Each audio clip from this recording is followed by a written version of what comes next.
Le Nouvel Esprit Public, Philippe Meyer, bonjour.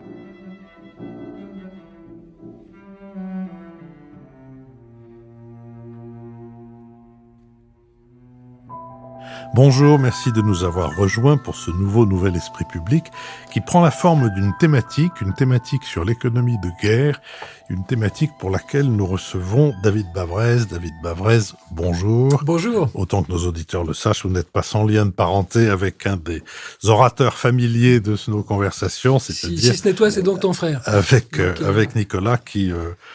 lorsque nous lui avons annoncé que vous étiez l'invité de cette thématique, a dit « Tiens, c'est le regroupement familial ». Pour vous interroger sur votre livre « Bienvenue en économie de guerre », sont donc aujourd'hui réunis Béatrice Gibelin, directrice de la revue Hérodote et fondatrice de l'Institut français de géopolitique, Antoine Fouché, essayiste et auteur aux éditions de l'Aube, de Pour en finir avec le travail qui ne paie plus, et Michaela Wiegel, correspondante à Paris de la Frankfurter Allgemeine Zeitung. Dans votre ouvrage « Bienvenue en économie de guerre », David Bavrez, vous proposez une réflexion sur les transformations économiques et géopolitiques récentes, mettant en lumière un tournant majeur dans l'histoire du monde. Selon vous, nous assistons à la fin d'un cycle de mondialisation qui a débuté en 1989 avec la chute du mur de Berlin et la consolidation d'une économie mondiale fondée sur le libre-échange. Ce cycle se termine aujourd'hui avec l'émergence d'un nouveau paradigme que vous qualifiez d'économie de guerre, marqué par la confrontation ouverte entre grandes puissances. Pour vous, la rupture a été précipitée par des événements clés survenus en 2022, notamment l'invasion de l'Ukraine par la Russie et le 20e congrès du Parti communiste chinois. Ces événements ont révélé la fin d'une époque de coopération relative entre les nations et la montée des tensions géopolitiques, où les dépendances énergétiques et industrielles deviennent des instruments de pouvoir stratégiques. Dans ce contexte, la guerre économique s'annonce comme un terrain incontournable de confrontation entre puissances. Votre analyse repose sur un constat alarmant. Les grandes puissances du monde semblent se réorienter vers une logique de repli stratégique où les enjeux de souveraineté nationale et d'autonomie économique dominent. L'impact de cette transition se fait particulièrement sentir en Europe, que vous voyez à un tournant décisif. Si le continent ne prend pas la mesure de cette évolution, il risque de devenir un simple terrain d'affrontement géopolitique, tiraillé entre les influences croissantes des États-Unis et de la Chine, un peu à l'image d'autres régions déjà fragilisées comme le Yémen. Vous mettez ainsi en garde contre le risque de marginalisation de l'Europe dans ce nouveau monde en mutation et vous plaidez pour une refonte de son approche stratégique. Selon vous, l'Europe doit impérativement se doter d'une souveraineté plus affirmée, capable de défendre ses intérêts dans des domaines clés comme l'énergie, la défense et les technologies. Pour cela, il est essentiel de se détacher des dépendances extérieures et d'investir dans des industries stratégiques pour assurer une autonomie véritable. Aujourd'hui, la question se pose, comment l'Europe peut-elle éviter de devenir un simple spectateur de cette transformation mondiale et au contraire jouer un rôle moteur dans la reconstruction de l'ordre mondial, tout en évitant les pièges d'une mondialisation débridée ? Comment le continent peut-il, sans délaisser ses principes démocratiques et ses valeurs, s'affirmer comme un acteur incontournable dans cette nouvelle économie de guerre ? Enfin, dans cette dynamique, vous évoquez régulièrement la question de la souveraineté économique. Quelles sont selon vous les bases les plus solides sur lesquelles l'Europe pourrait construire sa souveraineté économique face à la montée des tensions internationales?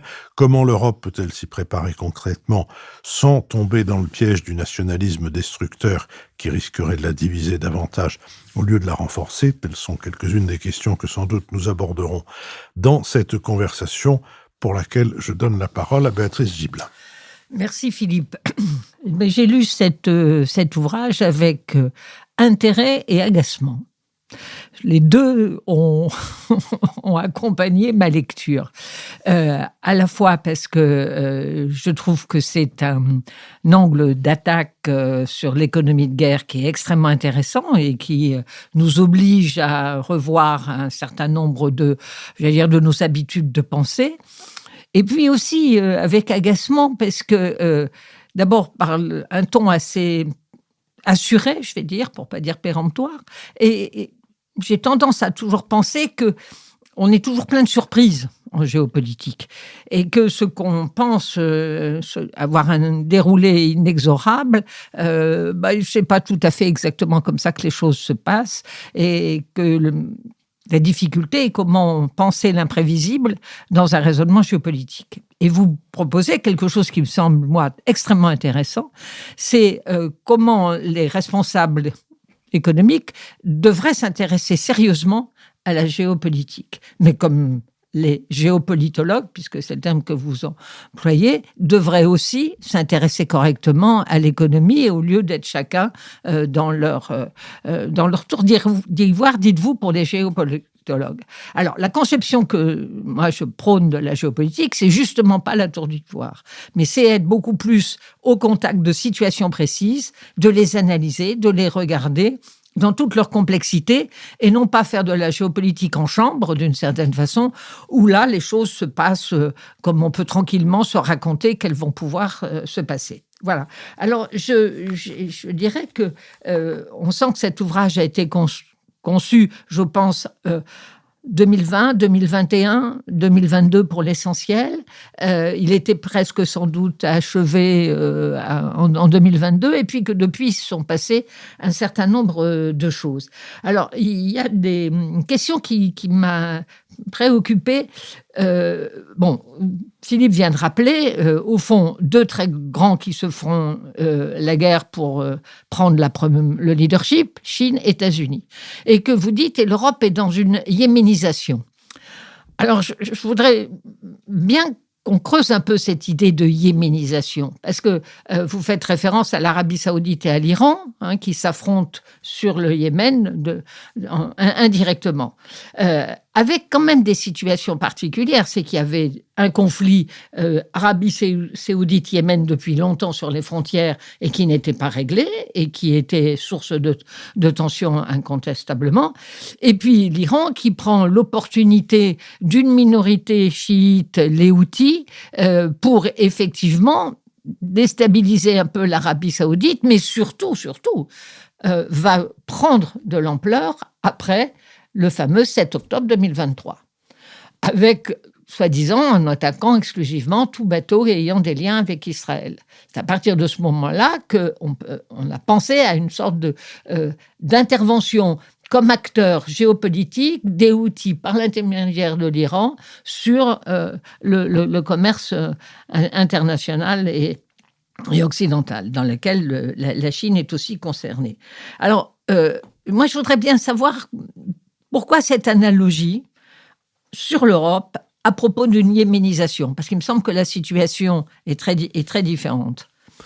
David Bavrez.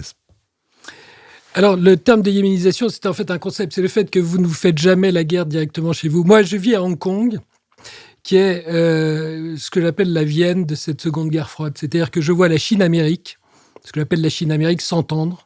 Parce que, jusqu'à une période très récente, ça change depuis un mois avec le président Trump, mais jusqu'à la prise de pouvoir du président Trump, je voyais deux grandes puissances qui s'entendaient pour piller l'Europe, parce que d'un côté, vous avez la Chine qui pille la Russie, 2% du PNB mondial, en s'accaparant les hydrocarbures pour zéro, parce qu'en fait, ils payent en RMB, en monnaie chinoise, qui n'est pas convertible, et donc la Russie est obligée d'importer des biens de Chine et qui sont naturellement ceux de mauvaise qualité que la Chine ne pourrait pas exporter autre part.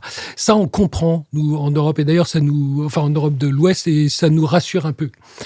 Ce qu'on ne voit pas, c'est qu'il y a le plus grand transfert de valeur jamais réalisé d'Europe vers les États-Unis, avant même l'intervention de Donald Trump, à travers l'énergie, le gaz, ce qu'on appelle le gaz naturel liquéfié, qu'on achète 5 à 10 fois le prix qu'on payait à Poutine historiquement, que vous aimez bien allemand payer à Poutine, à travers la défense.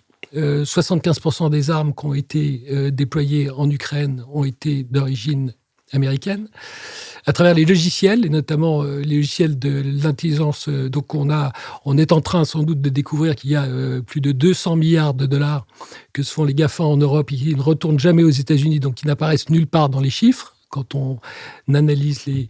Et puis dernièrement, avec tout ça, les États-Unis pouvaient, sous Biden, financer ce qu'on a appelé l'IRA, c'est-à-dire un programme de subvention publique qui accélérait la désindustrialisation de l'Europe. Et donc, on ne se rend absolument pas compte à quel point l'Europe de l'Ouest, ce que j'appelle l'Europe de l'Ouest, ça va jusqu'à l'Ukraine, se fait totalement piller par les États-Unis. À tel point que, pour vous donner un exemple concret, un certain nombre d'industriels européens ont extrêmement alarmés par ça, sont allés voir directement Xi Jinping dans un meeting privé qui n'a pas été rendu public, et en lui disant bravo au président Xi parce que vous pillez la Russie et vous repartez avec 2% du PNB mondial, donc bravo. Mais si votre ennemi est les États-Unis, eux, ils pillent 20% du PNB mondial. Donc en relatif, la Chine est perdante. Et le feedback que ces grands industriels ont reçu du gouvernement chinois 15 jours plus tard, c'est merci beaucoup de votre visite. Parce qu'on ne s'était pas rendu compte, en effet, on ne pille pas assez l'Europe de l'Ouest. Nous, Chinois. Et donc, vous voyez qu'on ne comprend pas, c'est pour ça que nous sommes d'une naïveté. Ce que les Chinois me demandent tous les jours, c'est expliquez-moi pourquoi les Européens sont naïfs à ce point. Et donc, c'est ça notre problème. Donc, ce que j'appelle la yéménisation, c'est pas, je fais pas une analogie au combat des Houthis. C'est juste un principe qui est que quand deux pays s'affrontent, eh bien, ils ne s'affrontent pas, deux grandes puissances ne s'affrontent pas directement. Et pour que vous compreniez un peu de temps long, si je peux me permettre, 1980, sur 40 ans, parce qu'on raisonne à très court terme, mais sur 40 ans, 1980-2020, que s'est-il passé dans la répartition mondiale du PNB ? Les États-Unis étaient à 25% en 1980, ils sont aujourd'hui, 2020, ils sont à 25%. Donc 3 à 4% de la population mondiale a continué de s'accaparer un quart des ressources mondiales. La Chine est passée de 2 à 18%, 16 points. Ces 16 points, ils sont venus de 10 points de l'Europe, nous sommes passés de 28 à 18%, et 5 points du Japon, qui est passé de 10 à 5%. Donc quand je suis américain, je dis, mais si je laisse les choses continuer comme ça, moi, les États-Unis, j'ai l'impression que depuis 40 ans, je suis capé à 25%. Par contre, la Chine, qui ne cesse de piller le Japon et l'Europe, ils sont à 18, mais il reste encore 18 points européens et 5 points japonais à piller, mais ils vont naturellement me dépasser. Donc moi, Américain, il faut aussi que je me mette à piller le Japon et l'Europe. Donc c'est ça le problème qu'on a. Et la question, c'est, va-t-on réagir ? Antoine Fouché. Oui, merci. Je reprendrai la caractéristique de Béatrice qui disait, j'ai lu le livre avec beaucoup d'intérêt et d'agacement, je reprendrai les deux termes, mais avec l'agacement non pas contre certains contenus du livre, mais contre la passivité de l'Europe et des Européens, c'est-à-dire contre nous-mêmes, parce que je trouve qu'on ressort de la lecture du livre en étant convaincu de la menace existentielle qui pèse sur nous. Et les chiffres que vous venez de rappeler, le fait que les États-Unis maintiennent leur rang dans le monde, que la Chine fait la course de façon objective avec les États-Unis pour la domination du monde et que ça se fait au détriment de l'Europe, sont absolument, me semble-t-il, incontestables et donc effrayants quand on voit notre position aujourd'hui par rapport à il y a 30 ans et quand on s'imagine la position de nos enfants dans 25 à 30 ans, si on reste sur ce trend-là.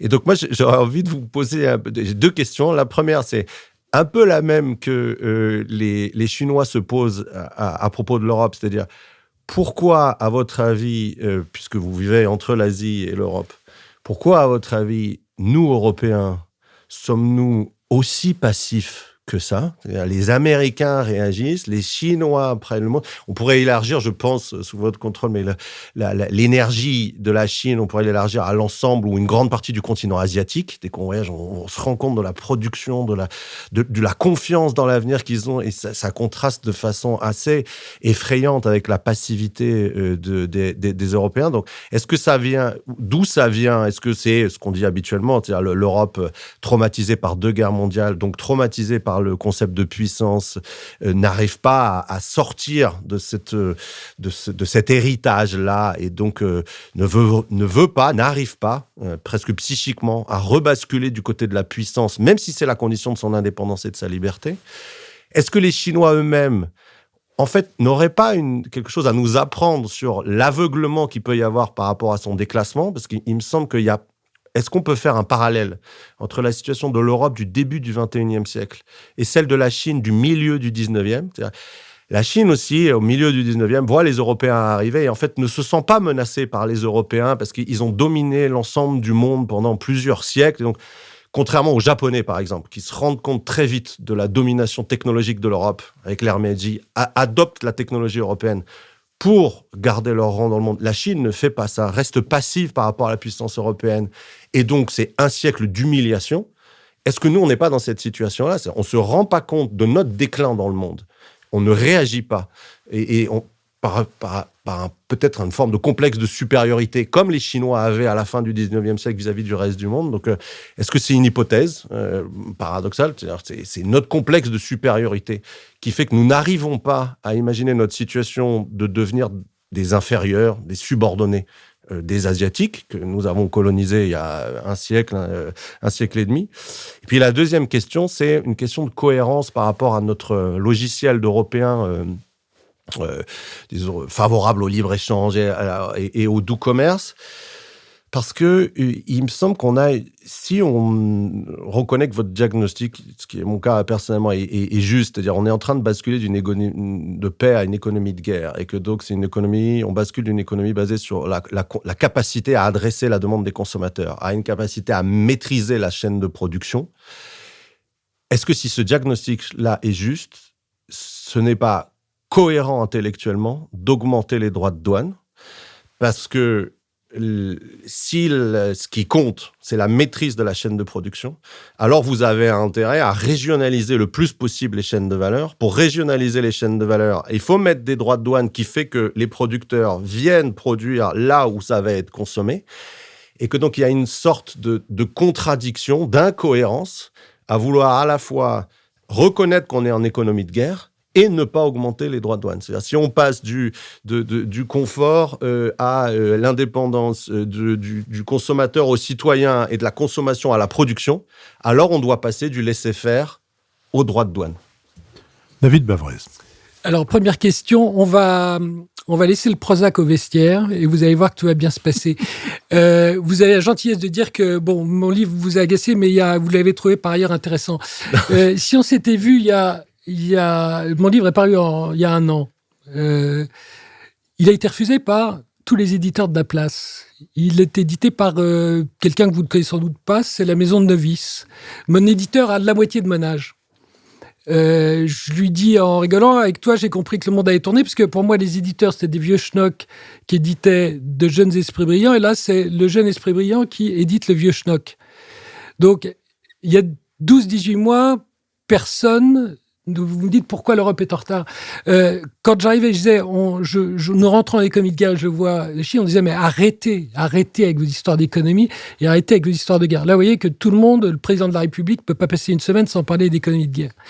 Donc, pourquoi nous sommes en retard, c'est que nous n'avons pas compris ce passage. Alors, juste pour nos auditeurs, l'économie de guerre, c'est pas la guerre, c'est justement ne pas faire la guerre.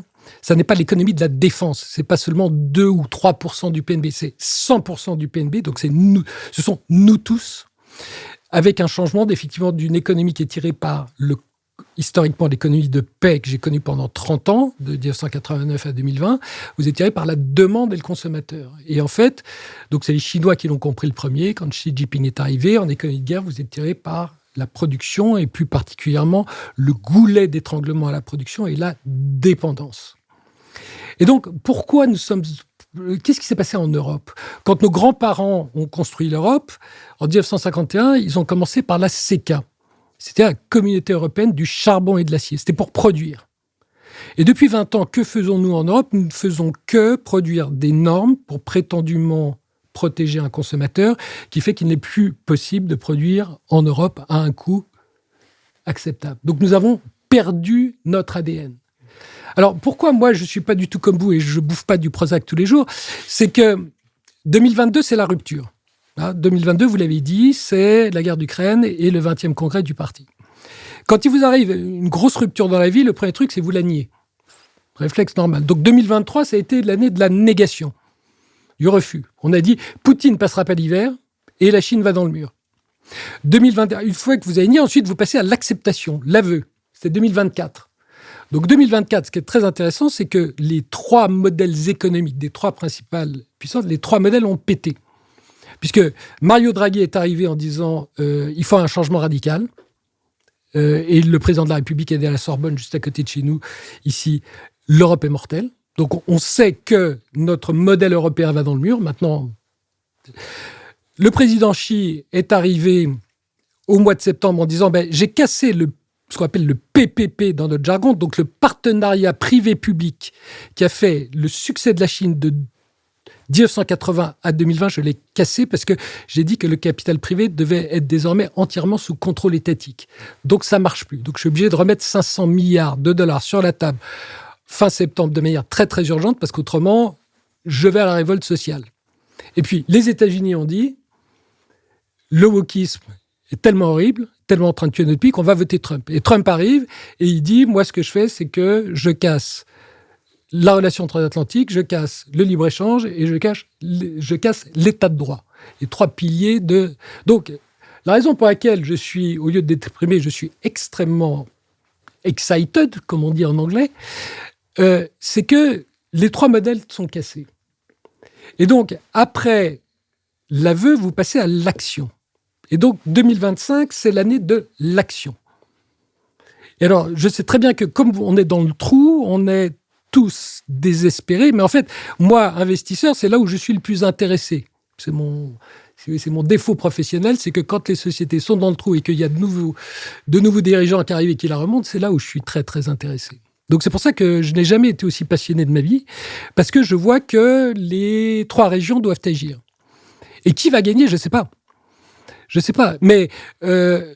Trump n'est pas du tout fou. Monsieur Trump alors c'est pas lui, mais c'est son équipe, je pense qu'ils ont une vision stratégique qui est très très bonne, qui est de dire que le problème que nous avons, c'est la dette publique. Alors je ne veux pas vous répéter ce que vous avez déjà entendu ce matin, mais on ne peut pas, quand on a 120% de dette sur le PNB, être une puissance militaire. C'est pas possible. Et donc, c'est pour moi le Pentagone. Ça n'a rien à voir avec l'histoire de tarifs, ça n'a rien à voir, parce que vous voyez bien que Mme von der Leyen a proposé à M. Trump 0 de tarif et elle a dit « je ne prends pas ». Donc, ça n'est pas le sujet.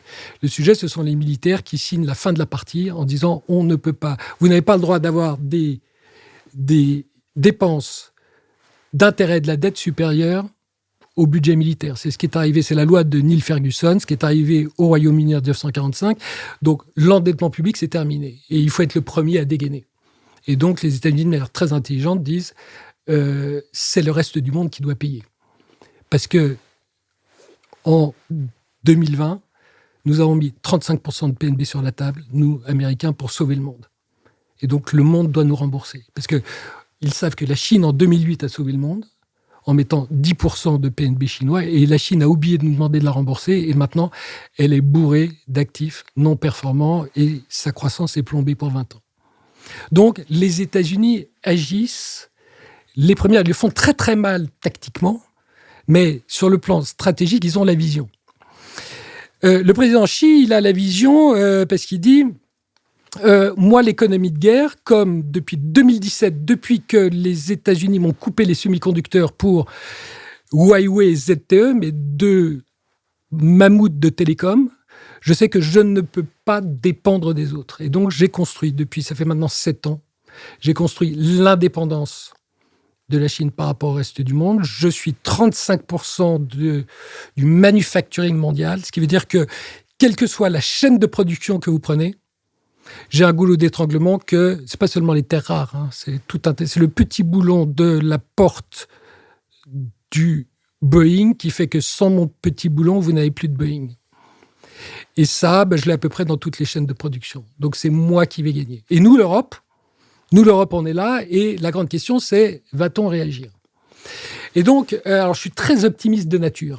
Vous avez vu, je suis exactement comme mon frère aîné. On est des optimistes, on est pessimiste dans l'analyse, mais extrêmement optimiste dans l'action. Et c'est le moment où, pour se réformer, il faut avoir une crise de la dette. Et ce qu'il y a de très bien, c'est que la crise de la dette, on la voit venir. Et on la voit venir, naturellement, l'épicentre, c'est la France. Et la raison pour laquelle je suis très positif sur l'Europe, c'est vous, madame, c'est l'Allemagne. C'est l'Allemagne parce que l'Allemagne, aujourd'hui, en 2025, est la Chine de 2008. C'est la seule grande puissance qui n'a pas de dette, qui n'est pas surendettée quand l'ensemble de la planète est surendettée. Vous avez la chance d'avoir un nouveau chancelier, qui est quelqu'un d'exceptionnel, Frédéric Merz, qui est un banquier, un avocat d'affaires de fusion-acquisition. Alors, je pense, j'anticipe, mais je pense va être son chancelier, et qui donc a 1000 milliards d'euros à disposition, c'est 25% du PNB allemand, pour faire repartir l'Allemagne et l'Europe. Nous sommes les seuls dans le monde. Et donc, tout va dépendre de ce que nous faisons de ces 1000 milliards. Quand les États-Unis n'ont plus de marge de manœuvre, on le sait, la Chine n'a plus de marge de manœuvre. Donc, nous avons l'Europe, nous sommes le seul endroit. En Chine, vous n'avez plus la liberté d'agir, puisque le capital privé est sous contrôle étatique depuis 2022. Et aux États-Unis, ils n'ont plus la liberté de penser, puisque vous avez le choix entre le wokisme et le trumpisme. Le seul endroit au monde où on a la liberté d'agir et de penser, c'est l'Europe. Et les Allemands ont 1000 milliards d'euros avec lesquels jouer. Donc, tout dépend ce qu'on va en faire. Mais si on commet l'erreur de la Chine de 2008, on ira dans le mur, parce qu'on va rajouter de la dette sans... Mais si par hasard, on dépense cet argent de manière rusée, on va revenir. Et moi, j'ai vécu 2 ans, j'ai eu la chance de vivre 2 ans dans votre pays, à Berlin, quand le mur est tombé. Et je sais que culturellement, votre pays est lent, parce qu'il est très réfléchi. Mais une fois qu'il a compris qu'il allait dans le mur, il y a ce qu'on n'a pas en France, une capacité collective à se réveiller. Et tout simplement parce que vous avez la grosse coalition que nous, on a. Vous avez le SPD et le CDU qui peuvent travailler ensemble. Parce que nous, on n'a pas à Paris. Donc, ne soyez pas déprimés parce que vous vivez à Paris. Passez la porte d'Italie, franchissez les frontières et vous allez voir que en Pologne, ça bouge, en Allemagne, ça bouge, en Italie, ça bouge. Et qu'effectivement, l'épicentre du problème, c'est la France. Mais la France, c'est pas l'Europe. Michaela Wiegel. Alors, je vais essayer d'être lente et réfléchie. Si tu peux être juste réfléchi, parce que lente, c'est pas... J'ai très envie de faire un pas en arrière, pas en avant, et vous demander de préciser un peu plus ce que vous comprenez par économie de guerre. Vous avez commencé, mais j'aimerais quand même rappeler ce que l'économie de guerre évoque dans mon pays. Et vous avez aussi mentionné déjà un petit peu la lutte des systèmes, c'est-à-dire démocratie contre une espèce d'entre-deux et une véritable autocratie comme en Chine. Alors, économie de guerre, économie planifiée, fixation des prix, rationnement, toutes les ressources sont mises à disposition de l'effort de guerre, donc ça veut dire aussi expropriation, si nécessaire, travail forcé. Ça, c'est les termes qu'on associe en Allemagne, où d'ailleurs tous les ministres refusent d'utiliser ce terme, à l'économie de guerre. Alors, je sais bien que vous ne parlez pas de ça, mais je trouve quand même que pour démarrer sur un bon point, il faudrait être clair. Et là où moi, je trouve que ce n'est pas clair, c'est qu'est-ce que vous faites avec le partage international du travail, qu'est-ce que vous faites avec le libre-échange et qu'est-ce que vous faites avec le manque de ressources naturelles de l'Europe qui ne dispose plus de colonies et qui jusqu'à maintenant était le continent qui a le plus profité de ces chaînes de valeur où nous, pour faire vite, même si c'est un peu stéréotypé, on avait les bonnes idées, le pétrole était ailleurs. David Bavrez. Alors, l'économie de guerre, je vais le résumer. Alors, pour nous, les Français, l'économie de guerre, c'est le topinambour.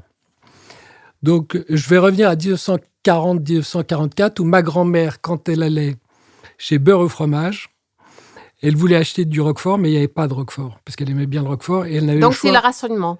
C'est le goulot d'étranglement à la production. C'est le fait que vous ne pouvez plus produire, et que celui qui gagne, c'est celui qui produit. Donc, durant la Seconde Guerre mondiale, le producteur de Roquefort, il y a de la demande pour du Roquefort, mais c'était impossible à produire, donc il a fait faillite.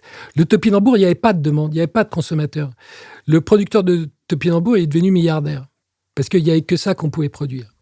Mais donc, ça, c'est un projet politique. Alors, ce qui veut dire que le critère économique de réussite, en économie de paix, c'est le PNB. Et c'est pour ça qu'on regarde la Chine aujourd'hui en disant mais le PNB chinois, officiellement, il fait plus 5%, mais c'est complètement bidon. Il est dans le meilleur des cas stable, voire négatif, parce qu'il y a une déflation incroyable que le gouvernement masque.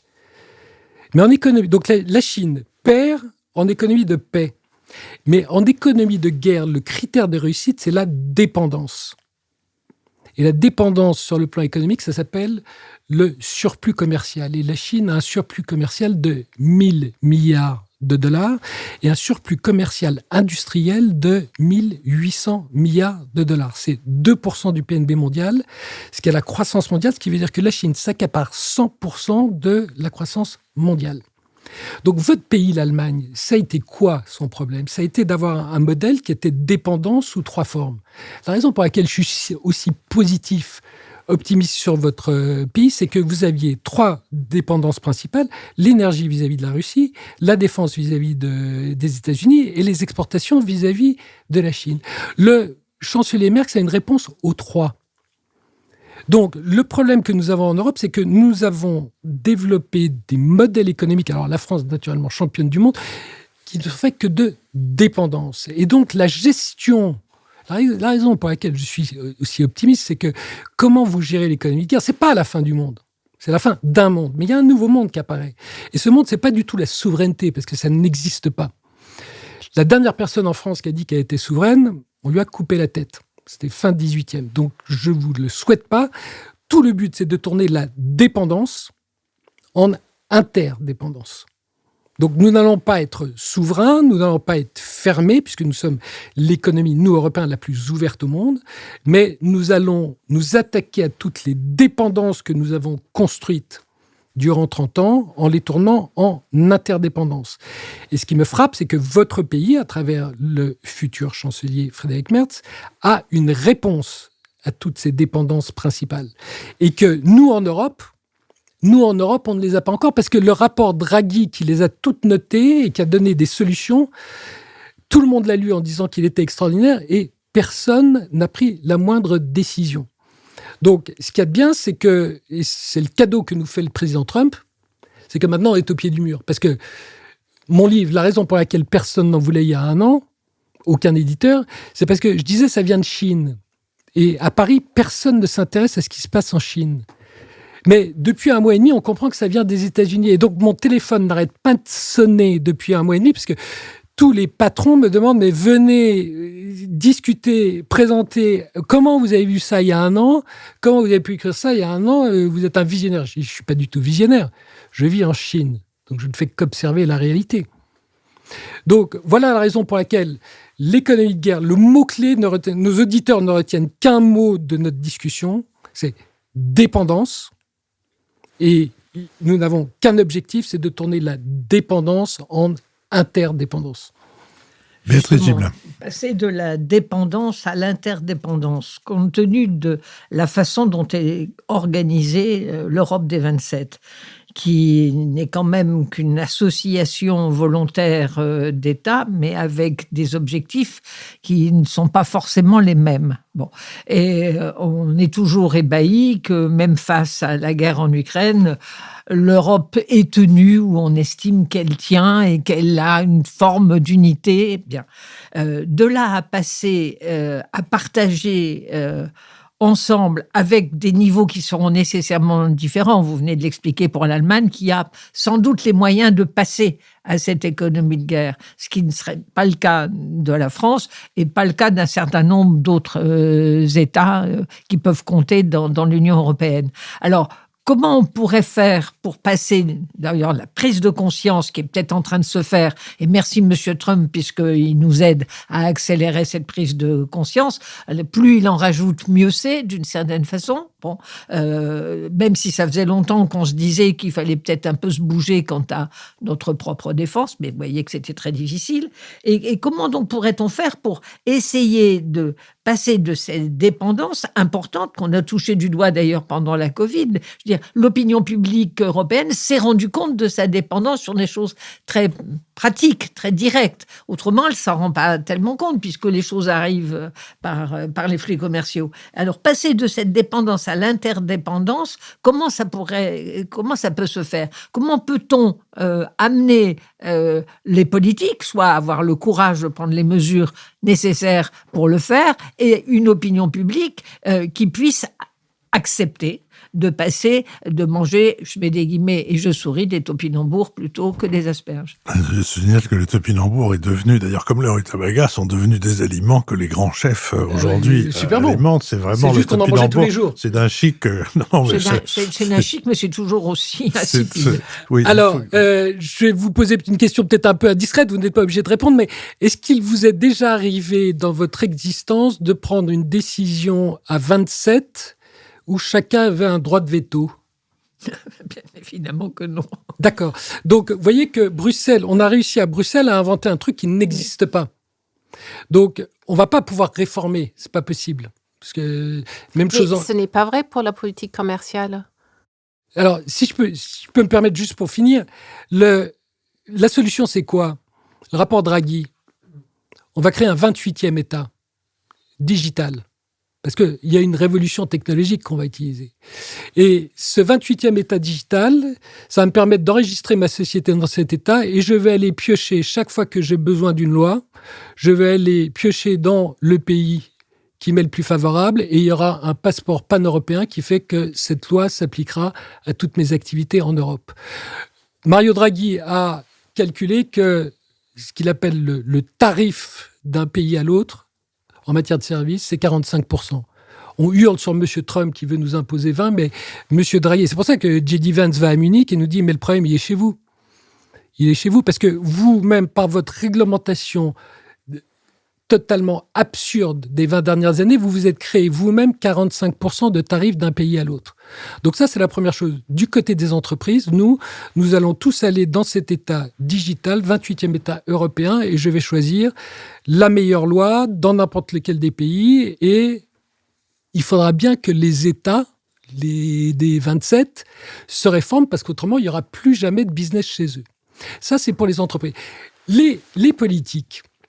Est-ce qu'on pourrait regarder l'Asie 30 secondes? Est-ce qu'on pourrait regarder l'ASEAN? L'ASEAN, ce sont 10 pays totalement différents, bien plus différents culturellement que nous, l'Europe. Ils sont partagés par la mer, ils ont des organismes, des régimes politiques totalement différents. Ils ont une communalité, la sécurité vis-à-vis de la Chine. Tout le reste, c'est projet par projet. Donc vous venez et moi je vous dis tiens j'aimerais faire du nucléaire et j'ai pas besoin des 10 hein. Qui veut faire du nucléaire avec moi? C'est ce qu'a fait Agnès Pannier-Runacher. Parce que là malheureusement vos compatriotes allemands ils voulaient un petit droit de veto pour que comme il leur manque le nucléaire ils voulaient tuer le nucléaire partout en Europe. Et c'est Agnès Pannier-Runacher qui a eu le courage, parce qu'il faut vraiment du courage, de taper du poing sur la table en disant le veto européen il ne va pas s'appliquer. Parce que là, il en va véritablement de la souveraineté européenne et qui même me suivent. Et il y a 10 pays qui ont dit, mais on y va avec vous. Il se trouve que ces 10 pays entourent l'Allemagne. Donc nous, ça nous permet de dire à l'Allemagne, écoutez, de deux choses l'une. Soit le nucléaire, ça marche, et ça sera de l'énergie pas chère qu'on va vous vendre très cher, puisque vous n'en avez pas voulu. Soit ça marche pas, ça va péter, et comme on vous entoure tous, ça pètera aussi chez vous. C'est comme ça qu'on va... Donc, l'idée, c'est, dans le jargon, on appelle ça du deal by deal, c'est projet par projet. On arrête, vous avez dit vous-même que le droit de veto à 27, ça ne marche pas. Et bien, on y va projet par projet et qui même me suivent. Antoine Fouché. Au risque de passer pour la digue de service au Prozac, je voudrais quand même poursuivre la discussion sur notre situation, parce que entre le déni et l'action, il me semble, et je voudrais continuer le dialogue là-dessus, que nous, Européens, on est quand même en partie encore dans le déni, même si, Béatrice l'a dit, grâce à Trump, entre guillemets, je mets beaucoup des guillemets sur le grâce, mais il y a une prise de conscience de notre niveau de dépendance et il y a des choses historiques inimaginables, il y a 1 an, qui sont en train de se produire en Allemagne, notamment.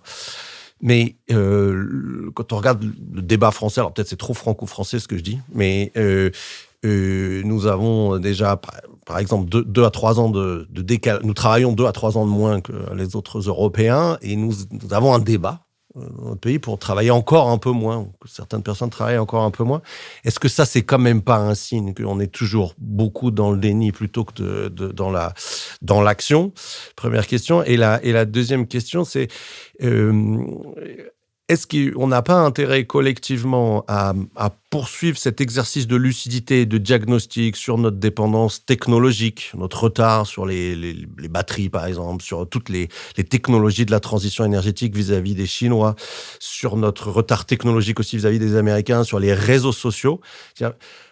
Est-ce que c'est pas le diagnostic et cet exercice de lucidité qui peut être douloureux, comme un diagnostic médical peut être douloureux quand il débouche sur l'idée que c'est une maladie chronique et pas un rhume? Est-ce qu'on n'a quand même pas besoin vraiment de ça? Et je trouve encore une fois à ce titre que votre livre, il est salutaire, mais comme peut l'être aussi le bouquin d'Aaron Poli ou le bouquin de Serge Haroche sur la provincialisation de l'Europe. Je sais pas, c'est la yéménisation, mais c'est la provincialisation de l'Europe.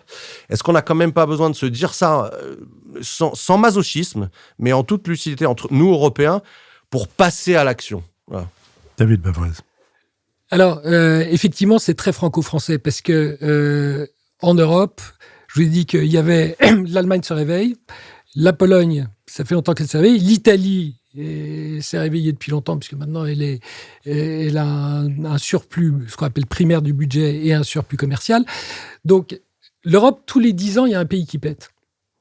1990, c'est la Suède. 2000, c'est l'Allemagne. 2010, c'est la Grèce. 2020, ça n'a pas pété parce qu'il y a eu le Covid. On a arrosé tout le monde. Mais il va de soi que la décennie 2020, le pays qui pète, c'est la France. On est tête de gondole au supermarché. Et on va l'être parce que c'est par la dette. C'est par la dette qu'on casse. Et l'an prochain, l'Allemagne va venir sur les marchés et je vous ai dit qu'il y avait 1000 milliards d'argent potentiel. Et donc, mettons que l'Allemagne emprunte 300 milliards l'an prochain sur les marchés. Et 300 milliards, c'est ce que nous allons chercher sur les marchés. Pourquoi aujourd'hui des investisseurs mettent 300 milliards par an en France? Ce n'est pas parce qu'ils sont impressionnés par la capacité managériale de François Bayrou. Simplement parce qu'il n'y avait pas de dette allemande, la dette italienne est achetée par les Italiens et la dette espagnole est trop petite. Donc tous ces assureurs européens, l'an prochain, ils ont le choix entre l'Allemagne et la France. Il n'y a que 70 points de base entre les deux, donc ils vont tous acheter l'Allemagne. Et donc l'an prochain, nous avons un problème en France qui est que notre dette n'est plus financée. C'est la raison pour laquelle vous avez peut-être noté qu'il y a un nouveau secrétaire général à l'Élysée, qui s'appelle Emmanuel Moulin, et qui est le spécialiste français des crises souveraines, parce que c'est lui qui a traité la crise de l'euro en 2010. Donc, si on rêvait, on dirait les hommes politiques vont faire du préventif. Ça n'existe pas. Donc, ils vont faire du curatif une fois que les marchés vont dire non. Alors, il y a deux possibilités. Soit effectivement, les marchés cassent, et nous avons le FMI, donc c'est le livre de Jacques Delarosière, où vous avez le plan de 150 milliards de réduction des dépenses publiques sans toucher aux avantages sociaux, donc c'est 100 pages, tout est prêt. Soit il y a un deal qui est fait avec l'Allemagne, Frédéric Merz qui dit oui, ok, la Banque Centrale Européenne finance, mais contre ça, l'Allemagne va nous imposer la restructuration que nous sommes incapables de faire.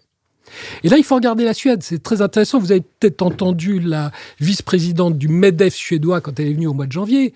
Et, parce que la Suède, vous voyez, la raison pour laquelle je ne veux pas être négatif sur l'Europe, c'est que la Suède est à égal avec les États-Unis. Depuis 1990, 2% de gains de productivité annuelle. Des sociétés technologiques qui sont leaders mondiaux. C'est un petit pays, ils vont partout. Des fonds de pension de retraite par capitalisation qui financent les meilleures innovations. Donc, en Europe, on est quand on a une bonne gouvernance et une social-démocratie qui fait que beaucoup de gens en Suède sont heureux. Donc, la formule, on l'a. Et simplement, la Suède nous dit qu'il faut 4 conditions. Parce que c'est 4 conditions qu'on a eues en 90. Il faut, 1, que la dette souveraine implose, parce que là, les hommes politiques sont obligés de... 2, il faut, comme en Allemagne, qu'on ait une grosse coalition, donc que les partis du milieu se s'allient contre les extrêmes, ce qu'on n'a pas du tout chez nous. Troisièmement, qu'on ait des syndicats extrêmement forts, parce que comme on va prendre des mesures qui vont être très impopulaires, il faut qu'elles soient mises en œuvre rapidement par les syndicats. Énorme avantage de l'Allemagne. Et puis enfin, dernier point, ce qu'on appelle la flex-sécurité, c'est-à-dire que malheureusement, beaucoup de gens vont y rester, mais l'État, de manière intelligente, l'État et les entreprises ont déjà identifié d'autres jobs dans lesquels on va recaser ces gens. Alors certes, à seulement 60% de leur salaire précédent, je ne vais pas vous dire que c'est très rose, mais ils survivent. Et c'est ça qui fait que en Suède, 90% des 60-65 ans travaillent. Chez nous, c'est un tiers. La différence de rentrée pour l'État, c'est 130 milliards. C'est notre déficit budgétaire. Donc, si les entreprises cessent de stopper de former n'importe quel cadre de 55 ans et plus, en disant « mais il ou elle est foutu, donc j'attends le prochain plan de licenciement », si on continue à former ces gens, mais le problème, il est résolu. Et on peut se... Donc, l'économie de guerre, c'est pour ça que je vous dis que c'est 100% du PNB, c'est 100% de la population, c'est tout le monde. C'est l'État qui doit arrêter de faire des déficits pour créer une demande artificielle. 14% du PNB dans les retraites, ça n'a aucun sens, c'est 7% en moyenne dans le CDE. Ce sont les entreprises qui tournent leur dépendance en interdépendance, et ce sont nous, citoyens, qui systématiquement faisons des choix pour la génération d'après. Donc nous, France, 14% du PNB dans les retraites. Là où je vis en Asie, 15% des revenus des ménages vont dans l'éducation de l'enfant unique. Chez nous, c'est moins de 4% l'éducation et les publics, les familles ne payent pas. Donc c'est la fameuse phrase du professeur du MIT, McAfee, que chaque Français, chaque auditeur doit se poser. Faut-il protéger le passé du futur ou faut-il protéger le futur du passé ? Michaela Wiegel. Alors, je suis dans une situation un peu bizarre pour moi, et c'est vraiment pas par manque de respect pour Friedrich Merz que je souhaiterais doucher un petit peu les espoirs dans l'Allemagne. Alors, personne ne parle de grosse coalition en Allemagne parce que comme ça vous a pas échappé, la SPD est désormais autour de 16% et la CDU est très en deçà aussi de ce qu'on espérait. Elle a même pas réussi à faire plus que 30%. Et donc, c'est assez mal parti. C'est tellement mal parti qu'on a dû faire voter l'ancien Bundestag sur les fameuses dépenses dans lesquelles vous mettez les espoirs. Donc, permettez-moi d'être un peu plus nuancé sur ce que l'Allemagne peut faire pour l'Europe, d'autant plus qu'encore une fois, l'Allemagne ne parle absolument pas d'économie de guerre. Et je pense, et c'est probablement ça qui m'a inconsciemment perturbée, on n'a pas suffisamment mis en avant les forces de l'Europe. Alors, je suis totalement d'accord avec vous que nous avons misé sur un modèle où ce que vous préconisez, c'est-à-dire de faire des dépendances, des interdépendances, en fait, on a vécu ça comme des interdépendances, c'est-à-dire l'Amérique était bien content de nous fournir une garantie de sécurité contre un commerce très favorable avec l'Allemagne. C'est absolument pas vrai ce que dit Trump.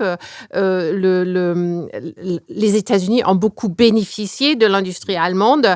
Donc, c'était déjà une interdépendance. Aujourd'hui, effectivement, dès qu'un régime bascule, effectivement, ça devient une dépendance, mais ce n'est pas quand même. La nuance, elle est. Donc, je vois toujours pas très bien quel est dans votre modèle d'économie de guerre l'avenir du libre-échange. Je vois pas si on doit passer à une économie planifiée pour imposer tout ce que vous venez de développer à nos populations, parce que nous sommes un régime démocratique.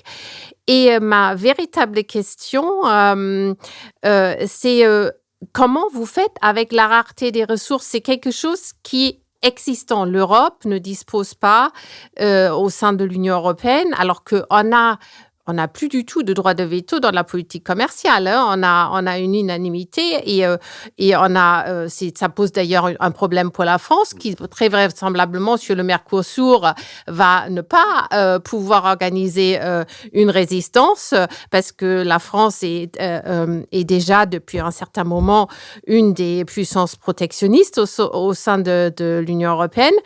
Donc, comment vous faites pour surmonter cette rareté des ressources, c'était déjà la question qu'on s'est posée en 1945, en disant le meilleur moyen, c'est justement un partage du travail, des chaînes de valeur. Et ça, la Chine, sa recette de succès, c'est justement, elle s'est organisée sa propre chaîne de ressources et elle est riche en ressources naturelles. Mais l'Europe, ce n'est pas le cas.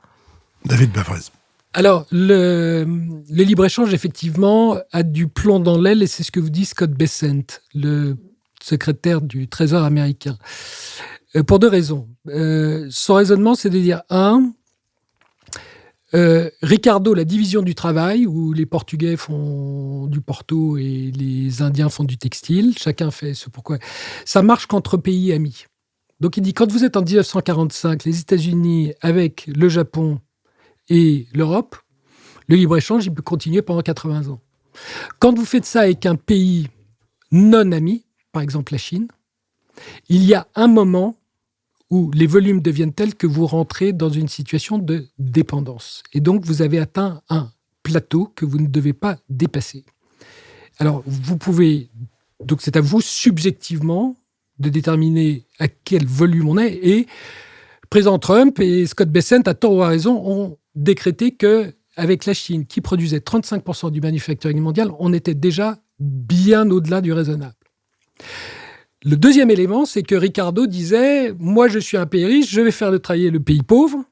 Et le pays pauvre, il va s'enrichir. Et donc, à un moment, il sera suffisamment riche pour acheter mes produits. Donc, le déséquilibre, il va se rééquilibrer. C'est pour ça qu'on fait du libre-échange. » Et là, ce que dit Scott Bessent, c'est qu'il dit « Le président Xi, qui est rentré véritablement en économie de guerre depuis 2022, qui pressurise sa population tous les jours, qui fait quelque chose qui n'a jamais été fait. C'est une crise immobilière sans précédent de 20% de PIB. Chez nous, c'est 10. Quand vous êtes le subprime, chez nous en Occident. Là, c'est 20. Et que l'État refuse de payer entièrement, que les banques et les assureurs refusent de payer, et que c'est la population qui, à 100%, va perdre un tiers de son patrimoine. Scott Bessent, il dit, mais les Chinois ne seront jamais suffisamment riches pour acheter les produits américains. Donc, il n'y aura jamais de rééquilibrage. Donc, le libre-échange, c'est terminé. Et c'est la raison pour laquelle les États-Unis disent, nous rentrons. C'est pour ça que nous avons un nouveau cycle. Les cycles, c'est 30 ans. Et là, nous rentrons dans un nouveau cycle, commencé en 2022, qui va être très, très différent parce qu'effectivement, il va falloir négocier de manière très différente pour faire du commerce et qu'il va falloir passer par le Vietnam, il va passer par le Mexico et qu'à un moment, on se fait choper par les États-Unis. Et ça va être... Donc, c'est Gramsci qui vous dit... L'ancien monde disparaissait, le nouveau monde tardait à apparaître, et dans le clair-obscur apparaissaient les monstres. Et donc ce chaos management, la Chine l'a anticipé, nous Européens, on ne sait absolument pas faire. Alors votre question sur les ressources, moi ça me fait marrer. Parce que Thierry Breton, quand il était à Bruxelles, il nous a fait combien de speeches il nous a fait sur la souveraineté économique en disant c'est horrible, on n'a pas le lithium, on n'a pas de lithium. Le lithium était à 80 000 $. Aujourd'hui, il est à 10 000. Il a fait moins 80%. Albemarle, qui est le premier producteur de lithium au monde, qui est une société cotée aux États-Unis, le cours de bourse est passé de 300 à 50.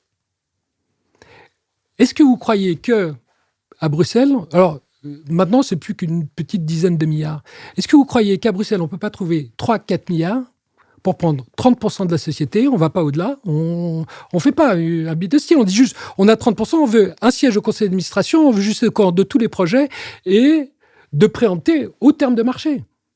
Mais dire à la société, chaque fois que vous faites du lithium, on est intéressé.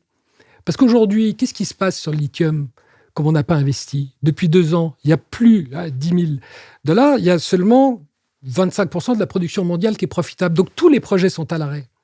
Et la voiture électrique, qui ne marche pas du tout chez nous actuellement. Vous voyez que les Chinois viennent d'annoncer la semaine dernière que la recharge, elle va se faire en 5 minutes. En 2028-2029, la voiture électrique, elle va dérouler partout en Europe. Et faire une mine de lithium, il y en a pour 4 ans. Donc, en 2028-2029, le cours du lithium, je ne sais pas où il va être, mais il va remonter à 80 000. Et nous, en Europe, on n'en aura pas. Alors qu'aujourd'hui, on pouvait acheter tout le lithium qu'on voulait. Donc, on arrête tous ces discours à la noix.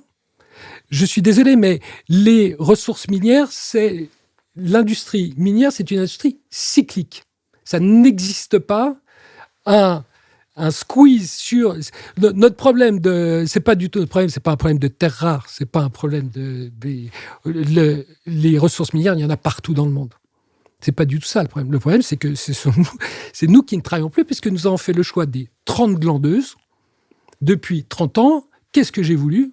Mes parents, de 1945 à 1975, ils ont voulu un pouvoir d'achat. Ils ont travaillé et leur pouvoir d'achat, ils l'ont perdu en 1975 quand il y a eu la crise du pétrole. Moi, depuis 30 ans, qu'est-ce que j'ai demandé ?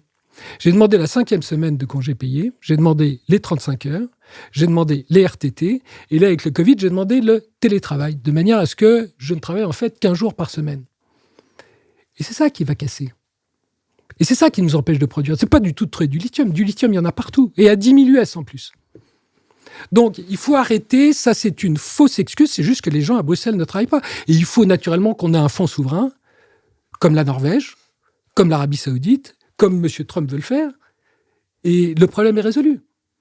Mais il faut pas essayer de se voiler la face en trouvant des excuses, des boucs émissaires pour ne pas reconnaître que, comme le dit encore J.D. Vance, le problème, il est chez nous.